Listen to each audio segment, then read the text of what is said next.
자, 다시 별은 중력에 의해 수축하면서 미치 에너지의 감소로 중력 수축 에너지가 발생하는데 원시별 같은 경우는 이런 중력 수축 에너지가 기체 압력보다 더 크기 때문에 이 친구들 같은 경우는 이렇게 점점 크기가 작아지죠. 이때 위치 에너지가 열 에너지, 운동 에너지로 바뀌면서 일부는 내부 에너지를 증가시켰대. 한번 봐봐. 내부 에너지는 여러분들 화학에서 배웠지만 뭐에 비례해요?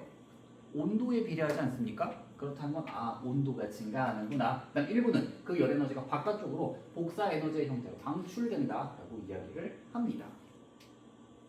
그러면서 주계열성의 에너지원, 원시별의 중력 수축으로 1000만 켈빈 이상 올라가면 수소 핵융합 반응이 일어나기 시작하죠. 그러면서 열과 빛이 나기 시작합니다. 이때 수소 원자핵 4개가 합쳐지면서 헬륨 원자핵이 되는데 이때 질량이 살짝 줄어든단 말이야. 이 줄어든 질량만큼이 이 등가 공식에 의해서 에너지로 바뀌면서 엄청난 양의 에너지가 튀어나오게 되죠. 그래서 보시면 수소 원자핵 4개가 합쳐져서 헬륨 하나가 만들어지는데 이때 헬륨 원자핵 4개, 한 개의 질량은 수소 원자핵 4개를 합친 것보다 조금 더 작아요. 근데 이 줄어든 질량만큼이 엄청난 에너지로 변화가 되더라라고 얘기를 합니다.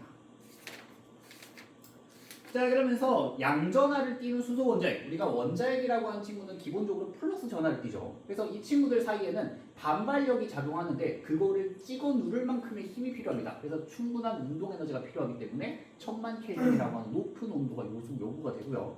그다음 여기가 중요하죠.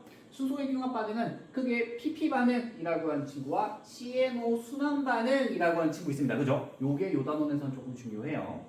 그래서 거기 밑에 보시면 PP 반응이라고 하는 친구, CNO 순환 반응이라고 하는 친구 있습니다. 여기 지금 과정을 보시면 요렇게 수소 원자핵이 총 6개가 융합을 하면서 한 개의 헬륨 원자핵과 2개의 수소 원자핵이 방출되는 이런 반응을 우리가 PP 반응이라고 얘기를 해요. 즉 양성자들끼리 충돌해서 만들어진 반응이다라고 얘기해서 프로톤 합쳐지는 PP 반응이다라고 이야기를 하고요.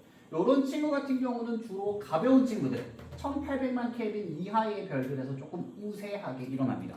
반면에 CNO 순환 반응이라고 하는 친구 있죠. 얘는 딱 봐도 지금 반응하는 친구들 덩치가 크다, 그지? 그래서 대체적으로 조금 높은 온도의 별들에서 일어나는 반응입니다. 그래서 이 친구들 보시면 이렇게 순환이 일어날 때 중간중간마다 수소 원자핵들이 하나씩 들어가면서 반응이 일어나요. 그래서 수소 원자핵 4개가 반응해서 참여하여 헬륨 원자핵이 만들어지게 되고요. 이때 탄소, 질소, 산소 이 친구들은 반응에 참여하기만 하고 다른 물질로 결합되지 않기 때문에 촉매의 역할만 한다라고 얘기를 합니다. 그래서 이런 친구들 같은 경우는 태양보다 질량이 대체로 큰 친구들에서 우세하게 일어난다라고 얘기를 해요.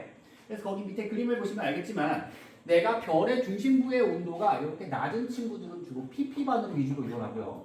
태양은 지금 여기에 속한다, 그지? 그러면 만약에 문제에서 물어봤어요. 태양은 중심부에서 CNO 반응이 안 일어난다. 맞을까 틀릴까? 맞을까 틀릴까요? 얘 지금 보면 태양은 지금 질량이 중심부 온도가 이 정도 된단 말이야. 그럼 이 정도 된다는 거는 PP 반응만 일어나는 건가요? 아니죠. CNO도 일부 일어나는데 PP가 조금 더 비중이 높다라고 생각을 하시면 됩니다. 반면에 이 중심부의 온도가 높아지면 높아질수록 CNO 반응이 점점 더 비중이 많이 차지하게 된다라고 얘기를 합니다. 그래서 1800만 켈빈 이상 정도가 되면 그때부터는 CNO 반응이 우세하게 일어난다라고 얘기를 해요. 괜찮습니까? 네, 이런 내용이 있고요. 그래서 뭐 주계열성 단계 이후 우리가 수소 핵융합 반응 끝난 다음에는 적색거성이나 촉구성이 된다, 그지? 이때는 이제 적색거성 같은 경우는 중심부에서 헬륨 핵융합 반응하고요. 초거성 같은 경우는 이러한 헬륨 핵융합 반응으로 통해서 만들어진 생성물들이 또 핵융합 반응하면서 옆에 있는 표처럼 수소, 헬륨, 탄소, 네온, 산소, 규소 쭉쭉쭉쭉쭉 만들어지다 마지막에 철까지 만들어지는 이런 핵융합 반응이 끝까지 가게 됩니다.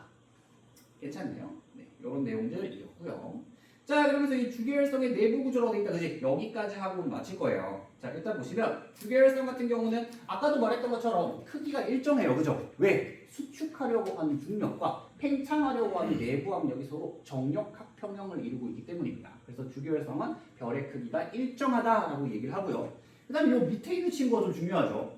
질량이 태양만한 친구랑 태양보다 10배 이상 큰 친구랑 약간 열을 복사하는 방식이 조금 다릅니다. 그래서 보시면 자, 일단 태양만한 친구 중심부에서 생성된 열 에너지가 반지름의 70% 여기까지는 주로 복사로 이렇게 전달되고요.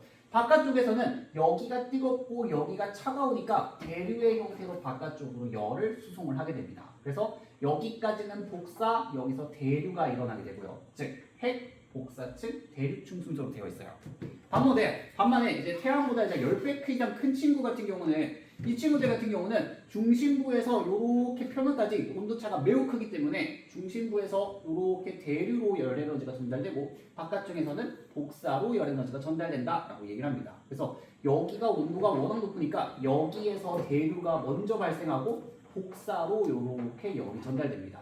즉 대류 핵 복사층 이런 형태로 되어 있어요. 그래서 둘의 형태가 완전히 뒤집어져 있습니다. 얘는 핵에서 열을 만들면 이렇게 복사된 열이 여기서 대류를 일으키고 여기는 별이 워낙 크다 보니까 중심부랑 겉에랑 온도 차이가 워낙 나서 여기서 핵융합반이 일어나면 여기서 대류가 일어나고 이렇게 만들어진 열들이 바깥쪽으로 복사를 통해서 빠져나간다 이렇게 생각을 하시면 되겠어요. 괜찮습니까? 그래서 뭐 이런 내용이었고요. 나머지 거는 그죠? 우리 태양만한 친구는 중심부에서 뭐까지 만들고 탄소, 산소까지 만들고 태양보다 10배 이상 큰 친구는 뭐까지 만든다고? 철까지 만든다고. 1학년 때 했던 내용들 조금 더 추가가 된 거고요. 그래서 오늘은 사실 한 요 정도까지만 하려고 그랬어요. 요 정도까지만 하려고 그랬고 여러분들 다른 숙제는 어디까지? 여기까지 기출픽 다 풀어오시면 됩니다. 괜찮습니까? 기출픽 그렇게까지 많지 않을 거예요. 그래서 기출픽 다 풀어오시면 되겠습니다. 괜찮나요? 네, 그러면 고생하셨고 우리는 다음 주에 보도록 하겠습니다. 다음 주부터 이제 외계행성 탐사 본격적으로 내용 들어가니까 이제 빡세게 준비해서 공부하도록 합시다. 알겠죠? 네, 조심히 가세요. 왜?